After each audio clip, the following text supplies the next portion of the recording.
안녕하세요. 무화과입니다.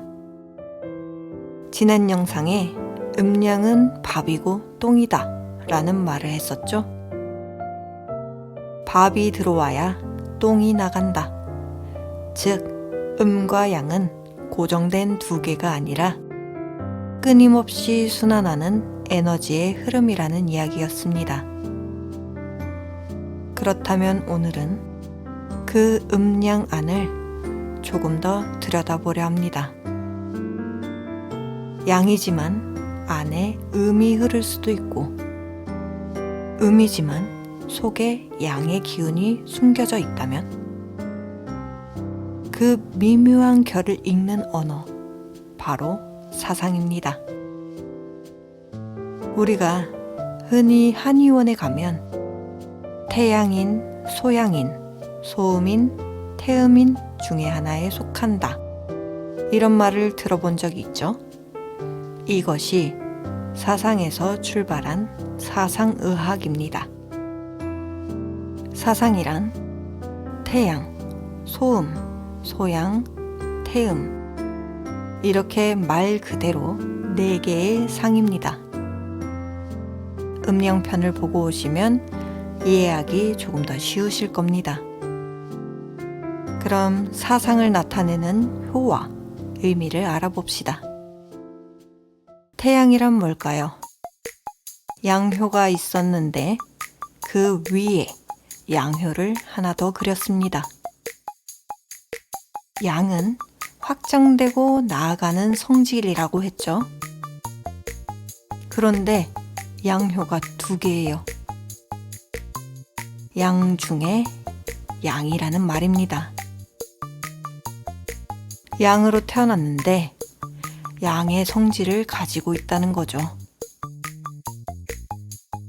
그럼 양의 밀도가 아주 세겠죠? 소음은 어떨까요? 양효가 있는데 그 위에 음효가 그려졌네요. 양 중에 음입니다. 양으로 태어났는데 음의 성질을 가지고 있다는 거죠.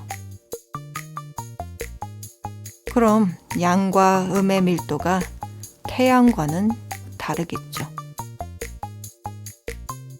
소양은 어떨까요?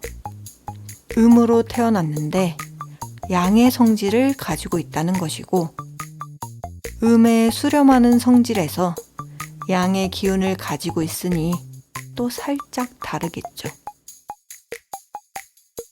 태음은 음 중에 음입니다.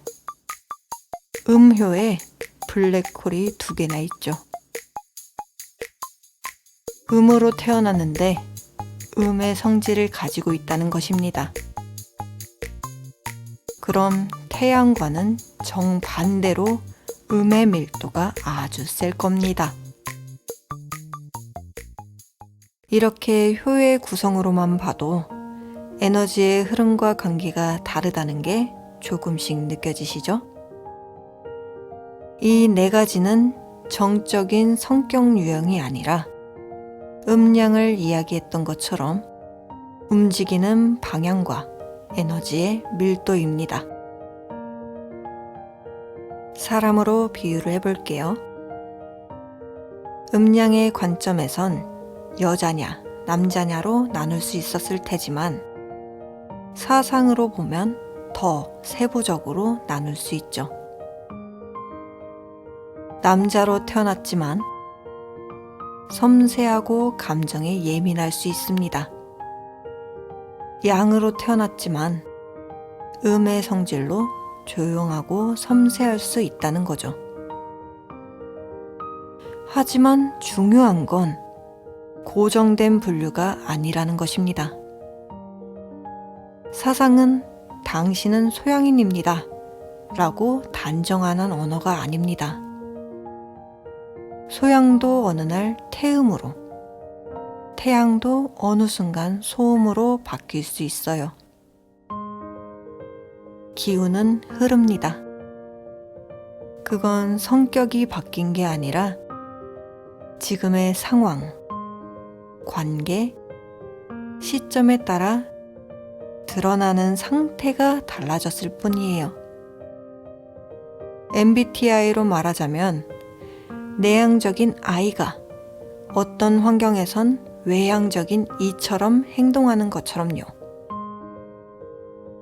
우리는 누구와 함께 있느냐, 어떤 환경에 놓여 있느냐에 따라서 드러나는 나가 계속 달라집니다. 그래서 사상은 나를 규정하는 말이 아니라 지금의 나를 비추는 거울이어야 합니다.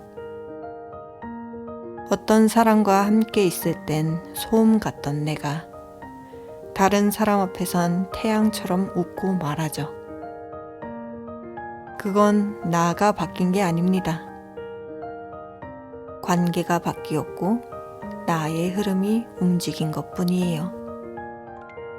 이걸 알게 되면 우리는 사람을 더 쉽게 판단하지 않게 됩니다.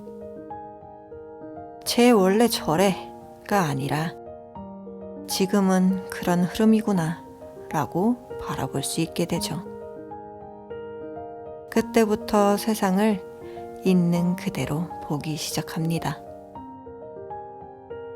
사상은 사람을 네 가지로 쪼개기 위한 도구가 아닙니다.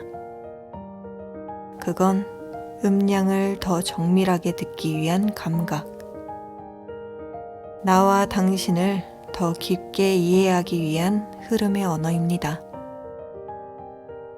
그걸 읽어내는 시선이 우리에게 더 많은 여유와 다정함을 선물해 줍니다. 다음 시간엔 직장인의 하루로 본 오행에 대해서 말해보는 시간을 가져보겠습니다. 오늘도 함께 해주셔서 감사합니다.